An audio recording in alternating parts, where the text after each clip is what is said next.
What's up, y'all? It's April 20th, 420.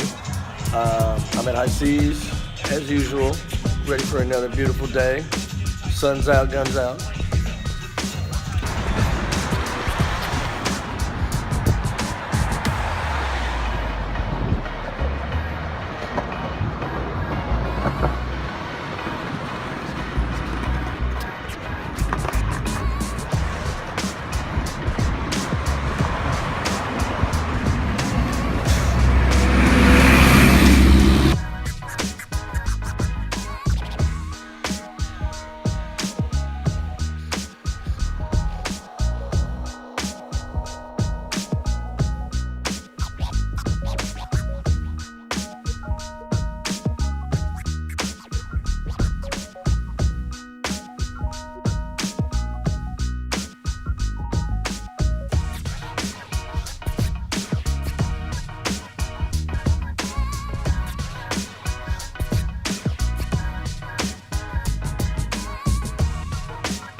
you also, some of the people that have been following the Black Sean vlog and the Block by High Seas Tattoo Parlor vlog have recognized that I worked for the Carnival and traveled with the Carnival for 2 years. I was a ride jock. I set up rides and tore them down every week and ran them all week during the week, as that was my job, you know what I mean? And we just traveled from town to town. Well, from time to time I'll tell a Carnival story on Black Sean's vlog or on the block, and people have finally started bugging me on my blog about sharing some of those stories. So I guess we're gonna give it a shot, see what happens. This first story, the one I'm gonna tell today, this story is about Wild Bill from Louisville. Wild Bill, he was this crazy old bastard. He was like 58 years old. He was from Louisville, Kentucky. If you asked him what his last name was, he couldn't even tell you, but he would tell you that his name was Wild Bill from Louisville, who don't give a fuck, who will drink or smoke, and there's always a fat woman hanging out the window screaming, "Hey Billy, bring back my welfare check." So that was his formal full name, I guess. I don't know, some of that effect. I can't remember exactly, but I know it's pretty entertaining if you asked him. Anyway, Wild Bill, he ran a ride called the Scrambler, and it was essentially one big motor in the middle, and then 3 arms that came out, and at the end of those 3 arms was another bucket that spun that had 3 seats for like 3 or 4 people in each one. So essentially the middle would spin, and then the outsides would spin as well.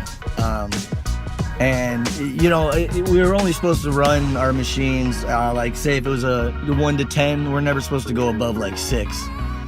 Billy loved to run his Scrambler at about a 9.5, if not a 10. He was always wide open. So people would get a hell of a ride, but there was a lot of vomit and the occasional child that might possibly come close to flying 20 or 30 feet.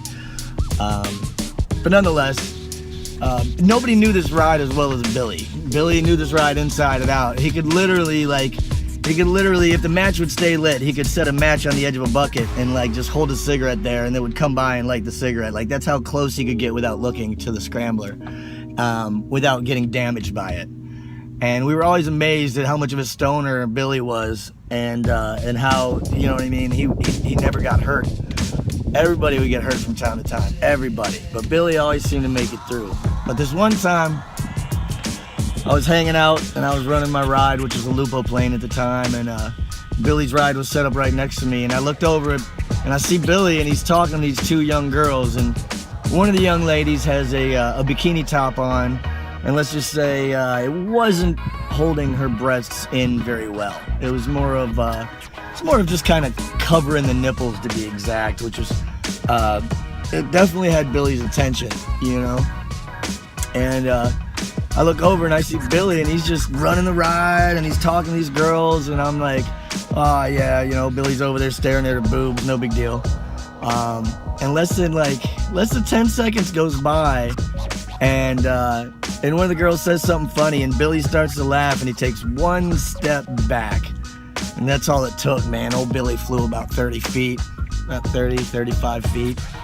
It was like a human being got hit with a golf club. It was pretty rad. We were scared to death. We were like, oh shit, Billy's dead. There's no way Billy's alive. But without missing a beat, man, Billy fucking hopped up, and dude, totally unfazed. He stands right up, walks back over, and continues his conversation with the young lady like nothing ever happened. And everybody on the midway is just kind of looking over like, what the shit is going on here? And that's the only time I ever saw Billy mess up and step in the path of the Scrambler. I'd venture to say he probably never did it again. That's kind of like one of those things, when you fly 35 feet out of nowhere, it kind of sets in stone, and you remember, you know, don't ever do that again. So yeah, that was Wild Bill from Louisville. Wild Bill was a trip. Every year Wild Bill would go out on a carnival. He'd stay at home until his wife and his kids couldn't stand him anymore, and he'd say he was never going back on a carnival, and right when it was time to go back out on the carnival, his wife would kick him out of the house. And he didn't have nowhere else to go, so he'd go out on the carnival, and he'd travel with the carnival for 6 months, and then right about then he'd come home with a paycheck, and and everything would be good again until next year, and then she'd kick his ass out again. So I would venture to say that probably to this day, Billy's probably still running the scrambler if you go look for him at the carnival. I wouldn't doubt it. I'm pretty sure he's just gonna run that scrambler till the day he dies. Hopefully he never gets hit like a golf club again. Stop staring at them boobs, start looking them in the eyes, Billy.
All right, y'all. So, seeing as how it's 4:20, I figure while I'll get my smoke on, I'll go ahead and share a little bit of this whole carnival thing with you. Years and years back, I was living in Jeffersonville, Indiana, and I didn't have a whole lot of vocations. I hadn't gotten back into tattooing yet.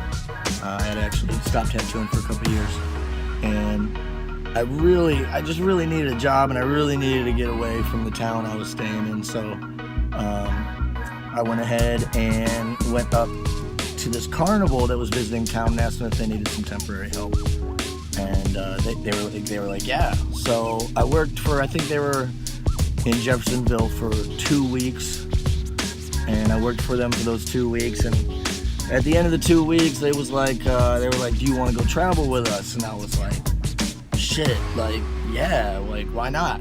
Something to do. I'll be in a new city every week. I don't have to worry about looking at the same sorry motherfuckers' faces every week and shit, you know? I got a short attention span, so that might work. And I like to move around a lot. I like to see new places, so I was like, yeah, I'm up for it. And so lo and behold, for some crazy reason, my dumbass decides I'm gonna go out and work for the carnival. And the first carnival I worked for, that first one I joined up to, was horrible. And I didn't realize how horrible it was until we saw some other carnivals along the way, and they were living nice, and we were all like in this beat up bunkhouse with like bunk beds, and they weren't even bolted down, so like if the trailer was moving in any way, shape, or form, you know, they'd all end up slid against one wall and shit. And like pretty much our house, every time we moved from one spot to another spot, was wrecked, and we'd have to totally put everything back and rebuild it again and set up our living area. And then At the end of the week, when they tear everything down and drive to the next spot, all the shit would be down and wrecked, and we'd have to set it all back up again. And it was really fucking annoying. But after realizing that and seeing that some of these guys on the other carnival, they were taken care of a little better, and they kind of like, they had their own bunkhouses and their own rooms and their own showers. We didn't have none of that shit. And we were like, yo, we with the wrong people. So I defected and I quit the original carnival I started working with, and I went to go work with this larger carnival that appeared to have its shit together. And so that's pretty much the beginning of how the whole carnival thing started out. It was just by chance. It was just one of those random things. And I did tattoo on the road with both those carnivals. I tattooed the carnies and shit, but I just wasn't working as a tattooer. You know what I mean? I was working full time as a carny, setting up rides and tearing them down and doing all that shit and driving for the carnival, because a lot of those guys don't have driver's license. So I was one of the few people that they could have legally drive their vehicles, even though none of the vehicles were legal. Plates were so bad, like the plates were so out of date on most of the vehicles, we had to drive like in a long train, and you'd have to drive real close to the guy's bumper in front of you. That way no cops could get behind them and see that the tags were expired, which I thought was like super hood and gangster, so I was into it. It was like a little adventure every time we had to go from one spot to another. It was always just guesswork whether we were going to make it to the next spot with all of our rides and all of our pieces, or if one or two of them were going to get pulled over and impounded, or if they were just going to break down on the side of the road and we'd have to send like 5 people back to go fix that shit and play catch up at like the next spot after that. Anyways, the reason I'm telling you this is because I'm going to start throwing in some stories from the carnival. If you've seen the Black Sean vlog, Sean Lindauer, that's my boss. I work for him at High Seas. And then I'm also, there's some little hints of the carny life and some of my weird stories in the Block by High Seas, which is also a channel we have on YouTube. Feel free to check those out. You'll definitely see me telling some crazy carnival stories on there as well. As a matter of fact, that's why I'm going to start telling them on here, is because people have been asking me to tell some of those stories on my channel. So we're going to go ahead and, I guess, get that popping, because there's no shortage of crazy shit that happens when you're traveling across the Midwest with a carnival. That's for sure.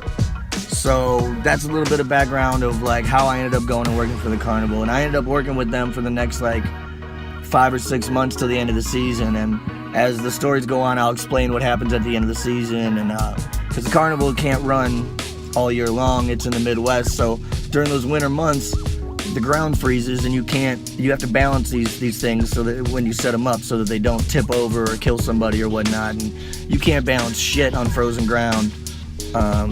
So we just, you know, and it's, you don't want to be out there setting stuff up in a 4-H fairgrounds when it's like 20 degrees outside. You just don't want to be doing that shit. And the rides don't even run as well, you know what I mean? They gotta kind of be warmed up. They be old and creaky and shit. Some of those rides are like 40 years old. They just got a fresh coat of paint, so you wouldn't know any better. But anyways, so I'm gonna break down. That's kind of the intro of like how I went to go work on a carnival. As we go, I'm gonna break down some of the stories about the first season and make our way into the second season, and eventually, you know, I'll break away from that and maybe even tell you guys some other crazy stories about my life, because there's no shortage of them, that's for sure. But in the meantime, stay tuned. Thanks for subscribing. I appreciate it, and hopefully some of y'all that enjoy these stories will be able to check them out on my channel now as well. All right, later, y'all.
What up, everybody in internet land? It's Eric Worx on this wonderful 420. Today was a great day at the shop, as it always is, but today was exceptional.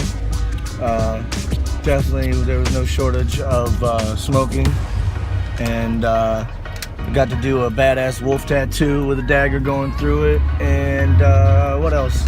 Oh yeah, and I finished my flash sheet, which was super dope, so no complaints for sure. I appreciate everybody that's following and subscribing, keeping up and whatnot.